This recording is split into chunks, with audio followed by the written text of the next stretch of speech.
Bonsoir à tous, merci de nous suivre sur RTI 1. Tout de suite, les titres. Troisième anniversaire de l'appel de Daokro ce 17 septembre. Une date symbolique qui vise aujourd'hui à renforcer le rassemblement des oufétistes pour la démocratie et la paix, le RHDP. Les populations de Guiglo dans l'ouest ivoirien ont les pieds dans l'eau suite aux pluies diluviennes qui se sont abattues sur la région. Pas de perte en vie humaine, mais les dégâts matériels sont importants. 20e édition du Festival du film africain de Kourigba au Maroc. Le Grand Prix Samben Ousmane est revenu au film égyptien Un jour pour les femmes, un film qui parle de la condition de la femme et de la liberté. Le mouvement islamiste Hamas au pouvoir dans la bande de Gaza a annoncé ce dimanche qu'il est prêt à dissoudre le comité administratif créé pour gérer les affaires de l'enclave palestinienne. Bienvenue dans le 20h. Nous sommes aujourd'hui 17 septembre, la date anniversaire de l'appel de Daokro. Voilà 3 ans que le président Henri Konan Bédié avait apporté son soutien à une candidature unique du président Alassane Ouattara au sein du RHDP pour le scrutin présidentiel. Cette date symbolique vise aujourd'hui à renforcer le rassemblement des oufouettistes pour la démocratie et la paix. Cet anniversaire de l'appel de Daokro s'est tenu ce dimanche à Daokro. Les militants du PDCI-RDA et ceux du RHDP se sont retrouvés à la place Henri Konan Bédié pour la célébration. Le président du PDCI a invité tous les partis du RHDP à consolider l'alliance. Chacun sait qu'il est désormais impossible à une seule formation politique, si puissante soit-elle, de gérer notre pays. C'est la raison pour laquelle nous devons, au niveau de notre alliance, nous accepter les uns et les autres et trouver entre nous les moyens de gérer ensemble la Côte d'Ivoire. Ainsi, au quotidien, nous devons apprendre à travailler à la cohésion et dans la cohésion en notre sein. Nous devons être unis et solidaires. Il nous faut pratiquer le vivre ensemble. La paix a ce prix. Allons donc au parti unifié pour la survie du RHDP et à l'Union des enfants du Fouet-Boyer. La ministre de l'Éducation nationale était face à la presse. Elle a donné des explications sur les frais annexes dans les établissements scolaires, sujet de revendications et de manifestations qui ont bouleversé le cours normal de l'école à Cocody et à Daloa. Mamadou Kwasi. Les COGES, Comité de gestion des établissements scolaires, existent dans toutes les écoles primaires et secondaires de la Côte d'Ivoire depuis 1995. Ces comités ont pour rôle la mise en place de la politique d'amélioration des conditions de travail des élèves et des enseignants. Ces COGES sont à l'origine des frais annexes à l'inscription. Mais qui sont les membres de ces comités de gestion des établissements scolaires? Ce comité de gestion est composé des parents d'élèves, des enseignants, des membres de l'administration et de 2 représentants des élèves dans chaque école, collège et lycée de Côte d'Ivoire. Les cotisations fixées par ces comités sont en fonction des besoins de chaque établissement. Les parents ne peuvent pas se plaindre parce que ce sont les assemblées des parents d'élèves dans les écoles qui prennent la décision. Mais il est évident qu'au moment où les parents sont convoqués à une réunion, s'il y a un parent qui ne vient pas, la décision qui est prise, ce parent va l'assumer. Cette décision va s'imposer à ce parent qui n'est pas venu ou alors à ce parent qui a fait venir la servante pour venir le représenter. C'est la raison pour laquelle nous demandons aux parents d'élèves de bien vouloir accepter de répondre aux convocations quand ils sont convoqués dans l'établissement de leurs enfants. La ministre Kandia Kamara soutient que la liste des frais annexes ne doit pas comporter de frais de table-banc ni de papier RAM. Les parents n'ont pas à cotiser de l'argent pour les tables-bancs parce que c'est l'État qui fournit les tables-bancs. Les rames de papier, c'est nous qui fournissons les rames de papier parce que ce sont les établissements. Ça, c'est inclus dans le budget de chaque établissement. La ministre en charge de l'Éducation nationale affirme que les montants ne doivent pas excéder les 15 000 francs CFA au secondaire. Elle invite donc les parents d'élèves à la dénonciation en cas d'abus. Et je peux vous dire que j'ai eu déjà à prendre des sanctions. J'ai relevé 18 IEP de leurs fonctions. Des dizaines de directeurs d'école qui se sont permis de prendre des frais d'inscription au primaire.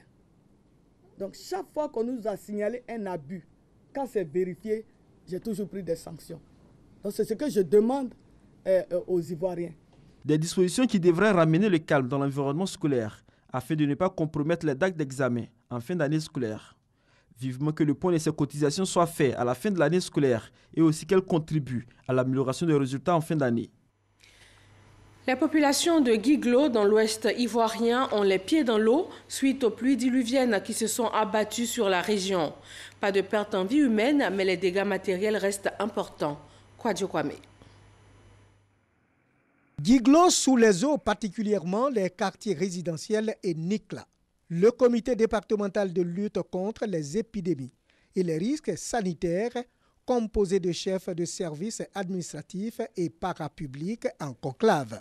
Le point des dommages causés par la montée des eaux avec le président de cette organisation. 9 quartiers sinistrés et 3 villages, 7000 personnes sinistrées, 2778 ménages touchés, 1235 enfants dont l'âge varie entre 0 et 5 ans. Nous sommes passés par les radios de proximité pour dire à nos populations de quitter maintenant les zones à risque. Le médecin-chef du district sanitaire fait état des besoins de première nécessité. Les enfants de 0 à 5 ans sont les plus touchés. Donc, compte tenu de cette situation, nous allons agir plus sur les maladies diarrhéiques, généralement, notamment les syndromes cholériformes. Les secours d'urgence évoquent le manque de moyens matériels. Les gilets de sauvetage, les bouées de sauvetage, des cordes pour pouvoir sortir des personnes étant dans l'eau à une bonne distance. Et on demande encore des gants. Précisément, la situation qui urge, c'est de passer au contrôle des eaux que la population consomme. Et la Croix-Rouge, les dispositions pratiques à prendre. Nous avons pour urgence aussi de commencer à colorer les eaux des pluies parce que les ruissellements créent des maladies. Donc la Croix-Rouge s'apprête à faire un vaste programme de coloration des pluies. Dans les champs également, plusieurs cultures vivrières inondées. L'eau potable est rare, les installations techniques étant sous les eaux.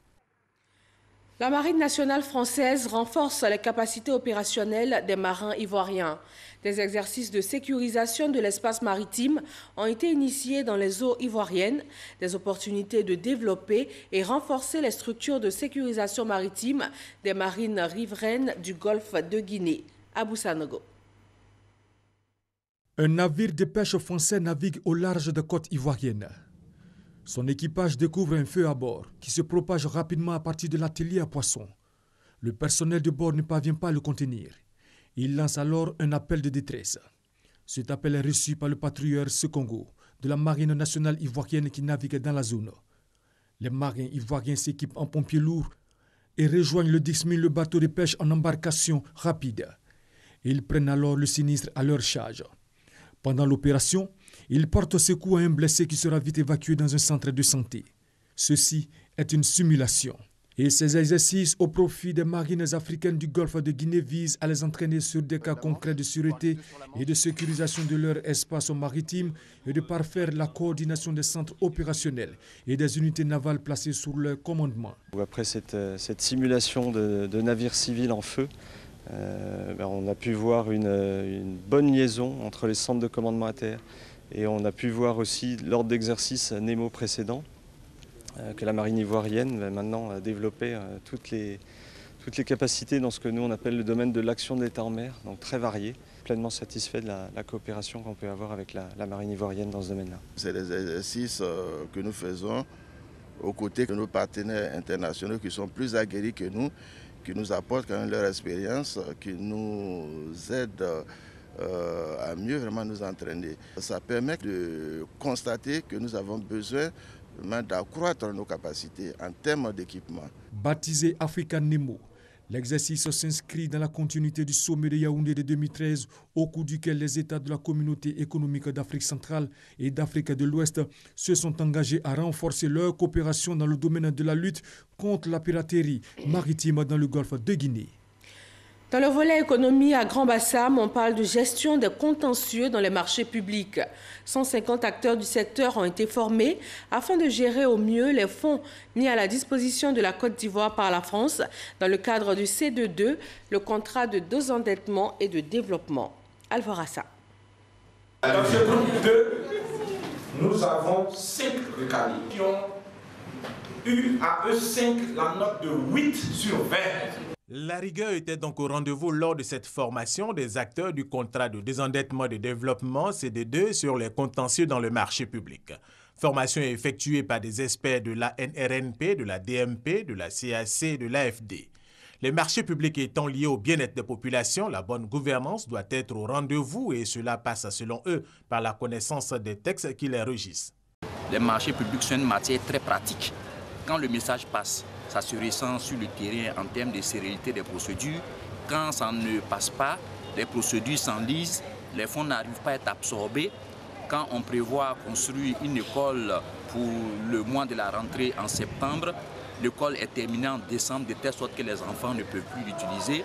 Lorsqu'on prévoit construire une route pour pouvoir faire passer le café, le cacao lors de la traite, s'il y a des délais, il est évident que la route n'est pas prête et c'est toute la traite de café, cacao qui est donc tributaire de ces délais non respectés. Travailler à prévenir les contentieux dans les marchés publics, anticiper donc comment éclater les budgets, élaborer les plans des marchés, retracer l'ensemble des opérations, minimiser les délais de passation sont entre autres sujets qui ont été passés au peigne fin au profit des acteurs du CD2 pour une bonne maîtrise des procédures de passation des marchés du CD2. À travers les différentes discussions que nous avons déjà eues avec les personnes qui sont en train d'être formées, la majorité a bien accueilli les modules de formation. Nous pouvons mieux préparer nos dossiers d'appel d'offres, préparer mieux tout le processus d'attribution des marchés, gérer mieux les marchés afin d'éviter les cas de litige et de contentieux. Pour ne plus être figurant lors des séminaires de formation dans les marchés publics, tous les acteurs formés ont systématiquement été évalués. La majorité étant au-dessus de la moyenne, on peut le dire, ils sont désormais outillés pour gérer les contentieux dans les marchés publics au niveau du CD2 si jamais il y en a. Le renouvellement des instances de la MUGEFSI, la Mutuelle Générale des Fonctionnaires de Côte d'Ivoire, c'est le 24 septembre prochain. Il en a été question dans le magazine de ce dimanche avec le président du Comité national de la MUGEFSI, un extrait de son entretien avec Alvarassa. Il y a au total 300 délégués régionaux à élire et pour ce faire, nous avons 14 listes, grosso modo, en compétition sur le plan national. Ce que je veux dire, c'est que nous retrouvons pratiquement dans l'ensemble du pays 3 listes avec les mêmes dénominations et couleurs, ce qui peut nous faire dire que ce sont des listes nationales. Et nous trouvons également d'autres listes qui sont présentes uniquement dans certaines régions. Et donc, au total, nous avons 14 listes en compétition du point de vue national. Au niveau d'Abidjan, nous avons 4 listes qui sont en compétition. La campagne, elle est ouverte, elle est en cours. On voit que les candidats s'activent sur le terrain, qu'il y a beaucoup de mobilisation qui se fait. Au travers de la tournée que nous venons de faire sur l'ensemble du territoire, on a constaté que les mutualistes étaient demandeurs d'informations et vraiment étaient intéressés par cette élection qui arrive. Et la grande innovation que nous avons apportée cette année est le passage au bulletin unique. Sur Abidjan, ça a été un exercice un peu particulier parce que faire figurer l'ensemble des noms des candidats sur le bulletin de vote, voilà, a nécessité que nous prenions un bulletin de taille un peu plus grande, donc on est sur du papier A3, mais l'intérêt c'était d'avoir donc un bulletin unique qui présente donc la couleur, la dénomination de chacune des listes et les noms de tous les candidats s'agissant d'un scrutin de liste. La kinésithérapie est une discipline paramédicale qui reste très peu connue en Côte d'Ivoire. L'Association ivoirienne des masseurs kinésithérapeutes veut changer les choses. Première action, sensibiliser sur les bienfaits de cette discipline. Davy Soyo et Abou Sanogo. La kinésithérapie est une discipline paramédicale qui utilise des techniques actives ou passives pour rééduquer ou prévenir les affections du corps et des maladies neurologiques. En Côte d'Ivoire, elle est pratiquée par des masseurs kinésithérapeutes dotés d'un diplôme reconnu par l'État après 3 années de formation théorique et pratique à l'École des techniciens supérieurs de santé située dans l'enceinte de l'Institut national de formation des agents de santé. La kinésithérapie est peu connue par les populations. Pour promouvoir donc cette pratique, l'Association ivoirienne des masseurs kinésithérapeutes a organisé la 10e journée mondiale de la kinésithérapie. L'idée est de sensibiliser la population et les pouvoirs publics sur les bienfaits de cette discipline. On est actuellement 124 kinés inscrits au niveau de l'association, mais c'est encore très faible. L'OMS décline 10 kinés pour 1200 habitants en fait. Et donc quand on s'en tient à la population de la Côte d'Ivoire qui fait plus de 25 millions de personnes, c'est carrément négligeable par rapport à la centaine que nous avons. Au niveau de la WCPT, nous essayons de résorber en donnant l'opportunité aux physios qui sont là d'intégrer la grande famille de la physiothérapie, de travailler à améliorer le niveau de l'enseignement de la physiothérapie dans les pays respectifs et à créer une synergie au niveau sous-régional de façon à ce que les associations puissent travailler ensemble. C'est également le lieu de présenter les travaux des études de l'année écoulée. Le thème de cette année, la place des institutions internationales dans le développement de la thérapie physique, un thème évocateur selon le parrain. La politique de santé doit prendre en compte différentes disciplines et c'est le cas de la discipline qui nous réunit ici aujourd'hui. Je suis venu donc les soutenir, les encourager et leur dire que leur place est tout entière dans le système de santé en Côte d'Ivoire. Des prix honorifiques et des diplômes d'honneur ont été remis aux pionniers, aux enseignants et aux cadres de la discipline. La Mutuelle générale des agents des médias privés de Côte d'Ivoire prépare la mise en place d'une assurance santé pour les employés du secteur privé des médias. Une formation de 3 jours a eu lieu à Grand-Bassam pour apporter aux gestionnaires de la mutuelle les rudiments nécessaires à l'accomplissement de leur mission. Astou Touré. Réunis à Grand-Bassam durant 3 jours, les membres de la Mutuelle générale des agents des médias privés de Côte d'Ivoire ont bénéficié d'une formation autour du thème « Mutuelle sociale dans le secteur des médias, les avantages pour les entreprises et les travailleurs ». Le but est d'apporter à ces décideurs et gestionnaires de la mutuelle les rudiments nécessaires à l'accomplissement de leur mission. Aujourd'hui, nous nous battons pour que le plus grand nombre d'entreprises adhèrent à la MS Média, pour que le plus grand nombre de travailleurs soient bénéficiaires des prestations de santé. Ce sont des prestations qui vont de la consultation au transport ambulance en passant par la maternité, les examens médicaux. Pour aboutir à ce résultat, le Fonds de soutien et de développement de la presse entend lui apporter un appui. Dans ce cas précis, c'est un projet social. Projet social que nous avons initié avec donc, les secteurs, avec les patrons de presse, avec tous les journalistes. Et ce projet date de 2 ans déjà. Et il consiste donc à l'encadrement social. Et donc nous avons estimé au niveau du fonds que tout ce qui était projet social, projet donc d'encadrement social des journalistes, de renforcement, donc d'amélioration des conditions des journalistes, le fonds était toujours là et sera toujours là pour l'accompagner. C'est en cela que nous avons donc financé cette mutuelle-là et nous allons continuer donc à l'appuyer. Le président du conseil d'administration de la MS Média, Sendou Cissé, entend tout mettre en œuvre pour que cette assurance santé soit disponible au plus tard le 1er janvier 2018. Clap de fin sur la 20e édition du Festival du film africain de Kourigba au Maroc. Le Grand Prix Samben Ousmane est revenu au film égyptien Un jour pour les femmes, un film qui parle de la condition féminine et de la liberté. Franck Quadio. Un jour pour les femmes, le Ghana a déjà créé égyptien. C'est le lauréat du Grand Prix Samben Ousmane de ce 20e Festival du cinéma africain de Kourigba. Un jour pour les femmes de l'égyptienne Hamla Abouzikri, un film qui chante l'affirmation du soi féminin. C'est génial quand une autre culture reconnaît tes talents, c'est le meilleur qui puisse arriver. C'est un moment émouvant, ce prix représente beaucoup pour moi. Merci pour tout. Plusieurs autres lauriers glanés par d'autres films, dont le très apprécié Train de sucre et de sel du Mozambicain Lucinho Azevedo. Le film parle de la guerre civile au Mozambique. Je suis une infirmière issue de famille aisée qui laisse tout pour suivre un soldat. Félicité du franco-sénégalais Alain Gomis, grand vainqueur du dernier FESPACO de Ouagadougou, remporte 3 trophées. Et la Côte d'Ivoire honorée avec Nakissi Savané, qui s'adjuge le meilleur second rôle féminin dans Frontières de la Burkinabé Apolline Traoré. «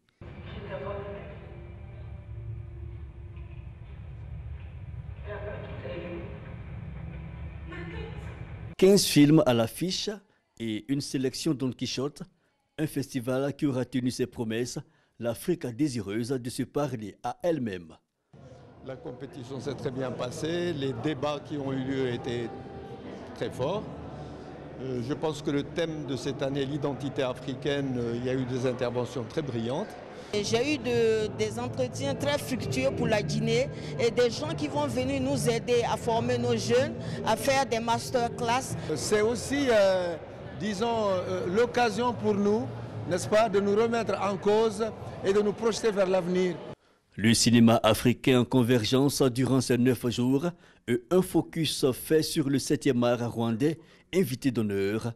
Toute une histoire portée sur écran par les réalisateurs, les acteurs et hommes de presse venus du continent et même d'ailleurs. Prochain clap, Horibga 2018. Hajj 2017, pèlerinage en Terre Sainte d'Arabie Saoudite pour les musulmans. Les pèlerins y ont passé plus d'1 mois en vue d'accomplir l'acte de foi, le 5e pilier de l'islam. Le dernier vol du contingent étatique est arrivé sur le sol ivoirien hier samedi avec 450 passagers. Parga se reconnaît. Après plus de mois passés en Terre Sainte d'Arabie Saoudite, les derniers pèlerins ivoiriens du contingent étatique, en quittant l'aéroport de Jeddah, ont bénéficié du soutien des responsables du commissariat du Hajj et du consulat général de Côte d'Ivoire à Jeddah. Nous pouvons dire que le pèlerinage s'est bien déroulé, car tous nos pèlerins qui ont effectué le déplacement depuis le 5 août en Terre Sainte, les derniers sont en train de partir aujourd'hui au pays. Il y a près de 200 de nos compatriotes qui n'ont pas pu venir.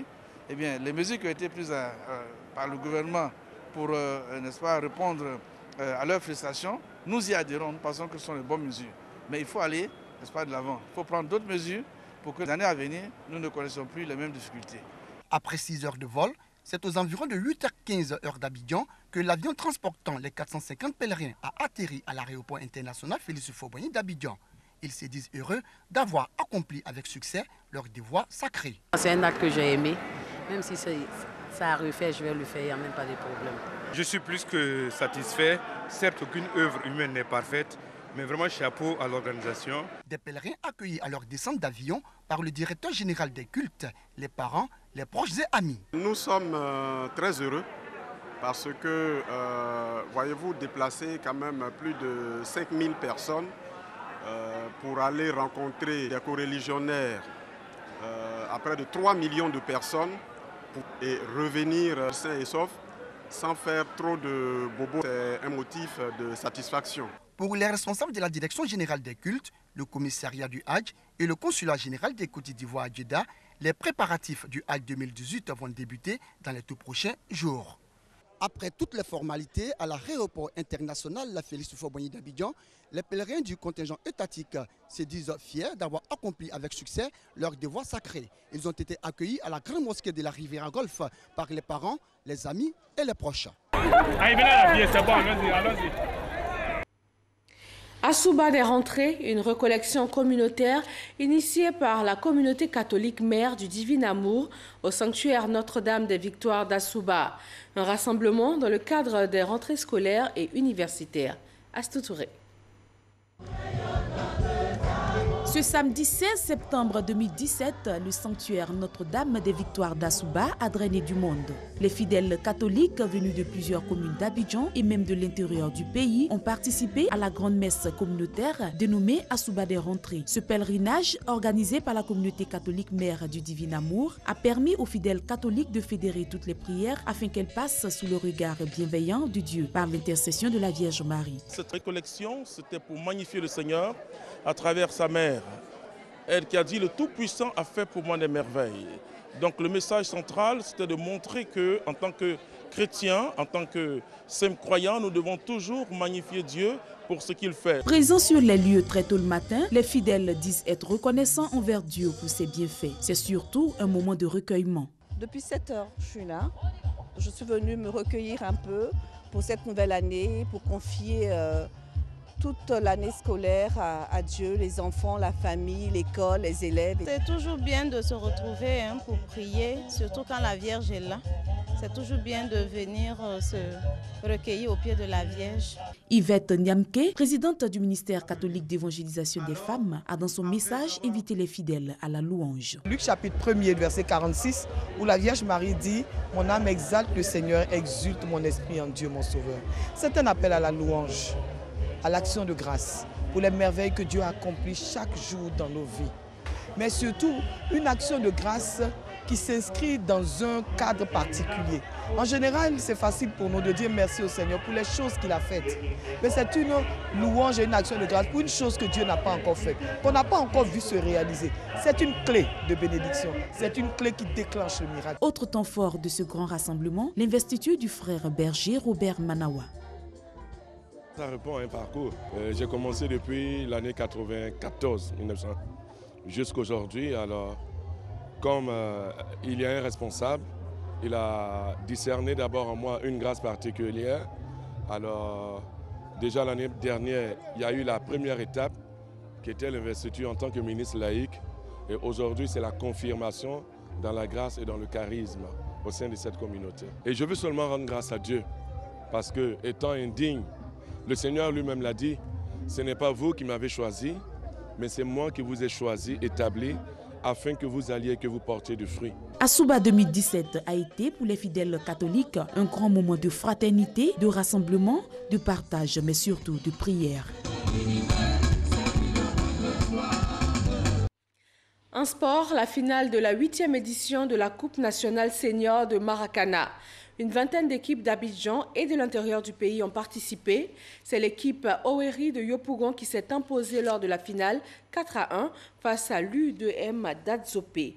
Mej Samuel.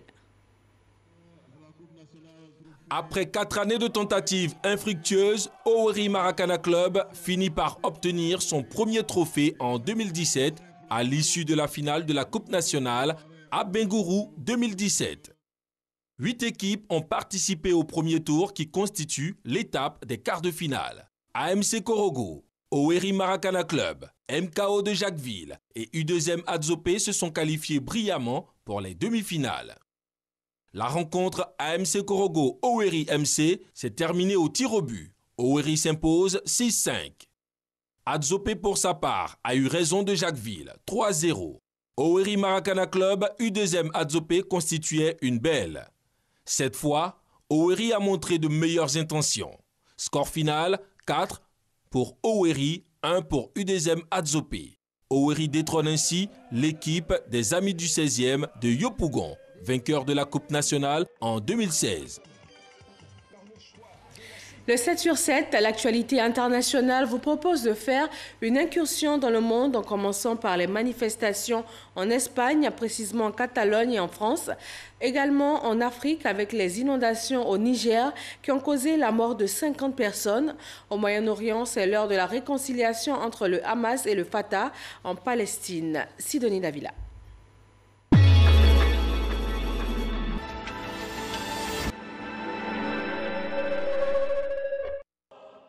Les Catalans ont manifesté massivement lundi à Barcelone lors de la Diada, une fête nationale pour revendiquer l'indépendance de leur région. Cette manifestation intervient à 3 semaines d'un référendum d'autodétermination interdit par les institutions espagnoles. Fini l'état de grâce pour Emmanuel Macron. Le président français fait face aux premières contestations de son quinquennat. Mardi, une mobilisation a réuni des milliers de travailleurs pour dire non à la réforme du Code du travail. Un siècle après, les Jeux olympiques retournent à Paris. La ville a été officiellement désignée mercredi par le Comité international olympique pour organiser les Jeux en 2024. Selon un nouveau bilan communiqué jeudi, les inondations ont causé la mort de 50 personnes au Niger et fait plus de 100 000 sinistrés. Le bilan s'est alourdi à cause de la crue du fleuve du Niger. L'autorité du bassin du Niger craint le pire. 11% de la population mondiale souffre de faim, a relevé vendredi un rapport de l'ONU. Après une régression constante ces 10 dernières années, la faim progresse à nouveau, touchant 815 millions de personnes en 2016, vivant principalement dans les pays en conflit. Pour faire reculer ce fléau, l'ONU plaide pour un investissement plus accru dans l'agriculture. Une explosion s'est produite vendredi matin dans le métro de Londres à la station Person Green. La police britannique qualifie l'explosion d'acte terroriste. L'attentat, le 5e en 6 mois au Royaume-Uni, a fait au moins 18 blessés. L'ex-président égyptien Mohamed Morsi, condamné à vie. La sentence a été confirmée samedi par une haute cour de justice dans le cadre de l'affaire d'espionnage au profit du Qatar. L'ONU et Bujumbura ont demandé samedi l'ouverture d'une enquête après la mort d'au moins 36 réfugiés burundais par l'armée congolaise. Ceux qui sont présentés comme des demandeurs d'asile protestaient contre l'arrestation et le rapatriement forcé de 4 des leurs, alors que la crise politique fait toujours rage au Burundi. Le Hamas est prêt à discuter de la formation d'un gouvernement de réconciliation avec ses rivaux du Fatah, parti du président de l'autorité palestinienne, Mahmoud Abbas. Une déclaration faite ce dimanche par le mouvement palestinien qui dirige la bande de Gaza, également disposé à organiser des élections générales.